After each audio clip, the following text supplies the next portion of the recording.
Morning glory and evening grace, America. Hugh Hewitt, whether you're listening on the Salem Radio Network, one of our Wonder affiliates, or you're watching on the Salem News Channel. I am in Orlando, hence the backdrop, which is the American Legislative Exchange Council. There are 99 state legislatures. 1,800 members of those legislatures are here in Orlando talking policy, talking goals that they can share, plans and procedures. And Representative Kim Moser from the great state of Kentucky, where she's been a state legislator for 10 years. Representative Moser, welcome. What was your background before you threw yourself into politics? Oh, gosh, I was a nurse. I was a NICU nurse, neonatal intensive care, and a flight nurse. And I served as drug policy director. And I guess my biggest accomplishment is I have raised 5 sons. Oh, I'm the third of 3 boys, and one of them getting beat up right now somewhere. But my mom was a nurse, and she was a wonderful nurse. She'd gone on to her reward. But she was like a nurse Ratchet from One Over the Cuckoo's Nest. Yeah. She said there are 2 kinds, nice and tough, and that you get out of bed, get out of here. Yeah. Nurse. So right. I'm glad to have a nice nurse. That's funny. Yeah. Let's talk Medicaid fraud, because Ohio is awash in this, Minnesota's awash in it. California doesn't even want to look. It's so bad in California. Yeah. How bad is it in Kentucky, or is it not bad? Oh, I think that we definitely have fraud, and we've got a great auditor who's uncovering some of the fraud, some of the discrepancies, let's say, in Medicaid and funding. Some of the MCOs have... What's an MCO? Managed care organization. Okay. They manage the Medicaid for the state.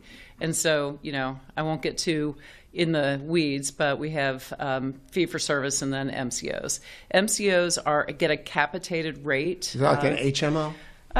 Yeah, well, that's a health maintenance organization. Right. Yeah, I think that's not just Medicaid. Okay. So, yeah. MCOs are Medicaid only? Medicaid only, yeah. So they move into a poor community and say, open their doors? Is that what the Not business really. plan's supposed to be? The MCOs are basically an insurance. Oh, okay. Yeah, insurer. They come in and they manage the Medicaid dollars. So not all bad. I mean, the objective is to disperse the funds in an equitable way to create a fair system for the recipients, make sure that people are eligible and all of the things. Well, Obamacare came along 20 years ago, and it said, come one, come all, join the Medicaid system. Yeah. I assume Kentucky said yes.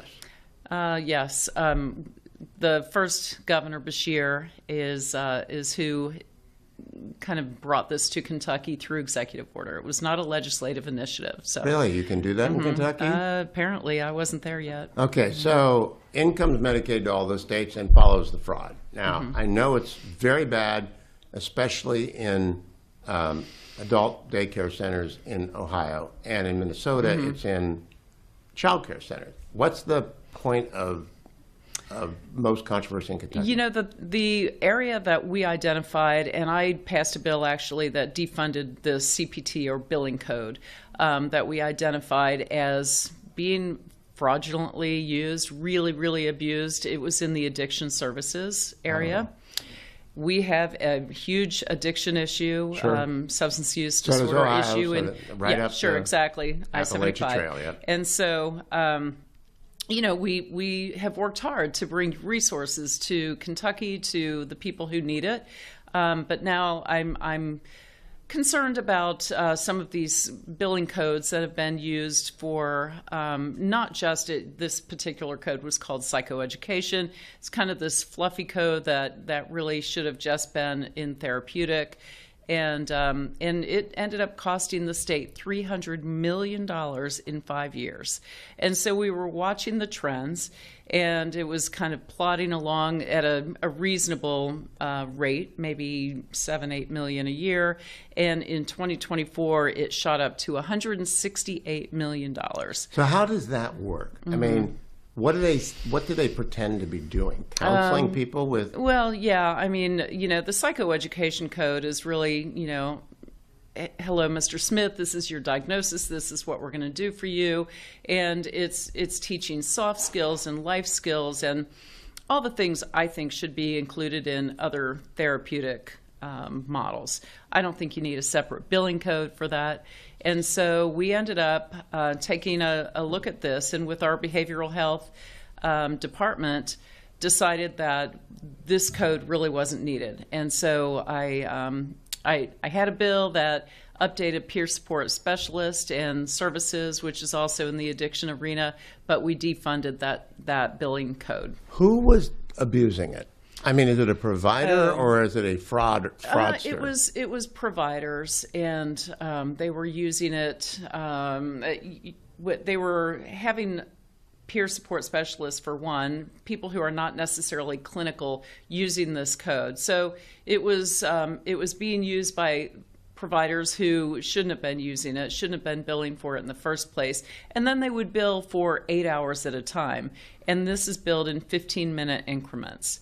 So, I was a lawyer who billed time. There are no 8-hour days. So there are no 8-hour days.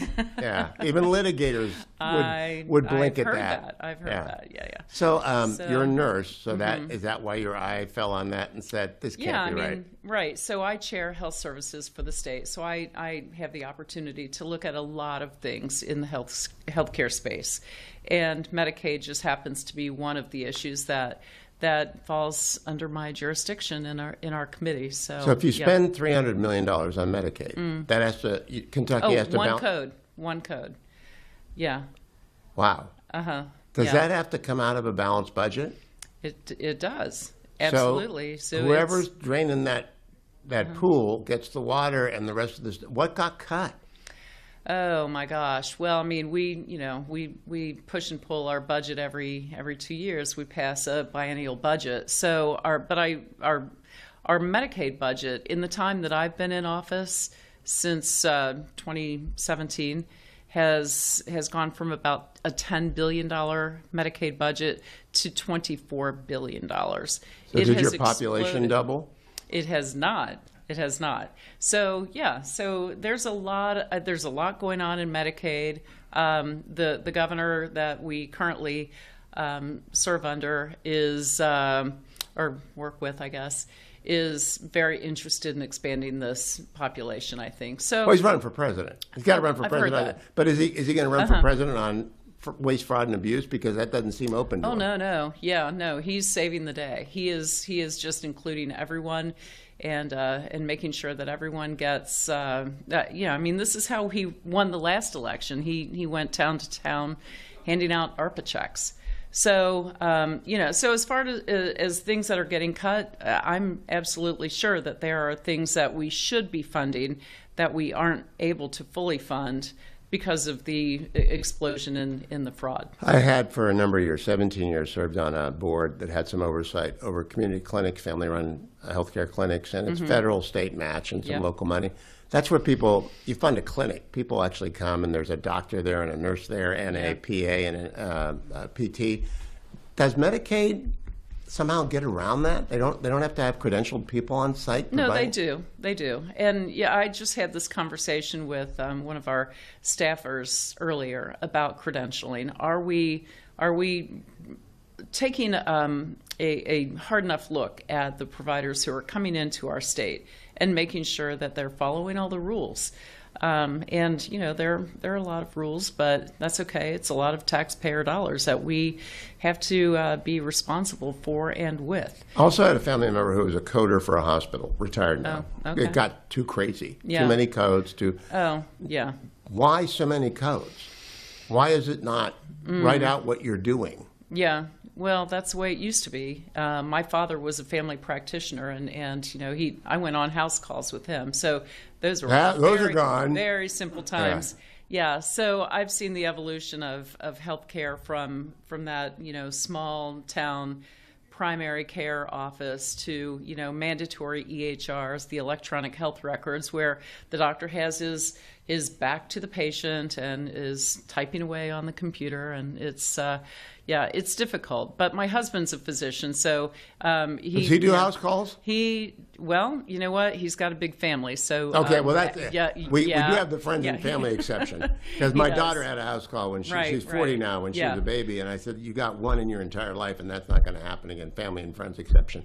What is ALEC doing about this? Because the American Legislative Exchange Council, and this is spreading through the states. Every state's kind of waking up to. We have a nightmare on our hands. Right. Well, I mean, I think ALEC is demanding transparency and data collection, and so a lot of the states that, and Kentucky specifically, is following suit.